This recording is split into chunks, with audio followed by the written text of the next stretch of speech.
疲れ様です。陸学会です。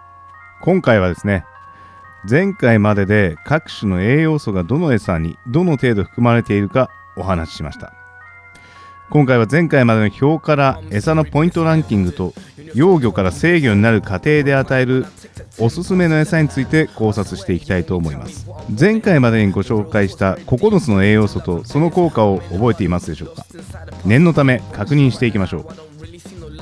ビタミン A は成長促進、体表保護。ビタミン B2 が筋肉の形成と体表粘膜の保護。ビタミン B12 が消化をサポート。ビタミン C が骨格の形成。ビタミン D3 がカルシウムやリンの吸収調整。ビタミン E が生殖ホルモンの合成。ビタミン H が成長に関与するというようなものでした。続いて各ビタミンのポイントとランキングをご紹介していきます。ビタミン A は土壌が最も多く含んでおり 3.8 マイクログラム。ビタミン B2 も土壌 0.110 ミリグラム。ビタミン B12 は2星 2.4 マイクログラム。ビタミン C はコアカ、キビナゴ、イエコがそれぞれ 0.3 ミリグラム。ビタミン D3 はニシンが 2.2 マイクログラム。ビタミン H はバナメイエビ 0.190 ミリグラム。ビタミン E はニシンが 0.310 ミリグラム。カルシウムは土壌が110ミリグラム。脂質はカエル肉が 0.04 グラムという結果になりました。それぞれは餌10グラムに含まれる栄養素の量ということになります。これらのポイントをまとめたのがこちらの表になります。土壌、キビナゴ、ニシン、バナメイエビ、カエル肉、コアカ、イエコ、フタホシ、リュビア、ミルワームについて先ほどのランキング表から得点をそれぞれに付与している表になります。これでは分かりにくいのでもう少しシンプルにまとめた表を見てもらいましょう。今回の比較では土壌が1位になりました。さて、では幼魚に与える餌、成魚に与える餌を考えたいと思います。幼魚に必要な成長に関わる栄養素はビタミン A、ビタミン B2、ビタミン C、ビタミン D3、ビタミン H です。それぞれの1位を見てみましょう。ビタミン A は土壌、ビタミン B2 も土壌、ビタミン C がコアカ、キビナゴ、イエコ、ビタミン D3 がニシン、ビタミン H はバナメイエビ。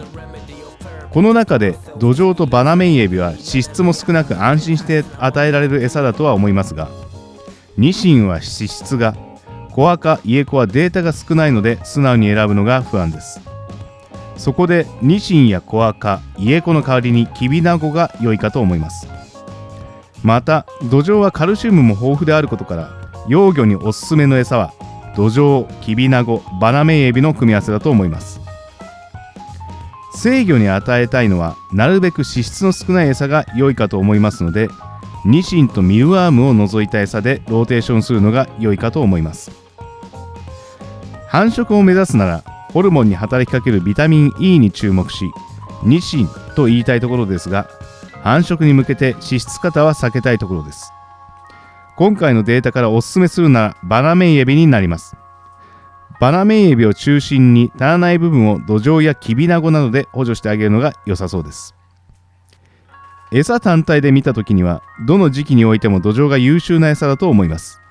土壌は脂質も少なくビタミン H を除けば全ての栄養素を含む優れた餌です。ただし今回調べた中で気になるのはカエル肉です。カエル肉は大型のカエルの後ろ足の部分を元にしていますが、ツメガエル1匹となればまた話は変わってくるでしょう。さらに言えば虫系は比較には出しましたが情報が少なく、ミルワームの単色が明らかに良くないということが分かったぐらいです。ちなみに栄養のバランスという意味では人工飼料には遠く及びません。しかしながら人工飼料を食べるのはハードルの高い魚種もありますので比較対象からは除外しました。もしあなたの飼育している魚が人工飼料をよく食べるなら継続すべきです。もちろんおやつ代わりにあるいは併用する分には問題ないかと思いますが、メインは人工飼料とするのが良いでしょう。もし私のアロワナと同じように虫しか食べないという魚を飼育している場合、私はガットローディングという方法をお勧めします。本来直接与えたい餌を虫の餌として与え、間接的に魚に食べさせる方法です。変色にならないように幼魚期から根気よく餌やりを行うべきだと思います。でも幼魚期に食べないのは不安と思われるかと思いますが、変色になってから食事を強制するのはかなり大変です。ましてや大型魚になれば数週間餌を抜いても平気なこともあります。実際に私の大きな方のアロワナは変色のため3ヶ月近く絶食していました。変色のまま育てるより根気よく幼魚から栄養バランスを考えて餌を与えた方が将来的に魚のためになると思います。また3ヶ月も絶食する魚を管理するのは飼育者の精神的にもきついものがあります。どちらが良いかはよく考えてみてほしいところです。最後に今回この動画を作るにあたり非常に多くのホームページを漁りました。参考にさせていただきましたページはすべてリンクを貼らせていただいておりますので、気になる方は元の情報も見に行ってみてください。今回の餌の栄養素シリーズは一旦終了となります。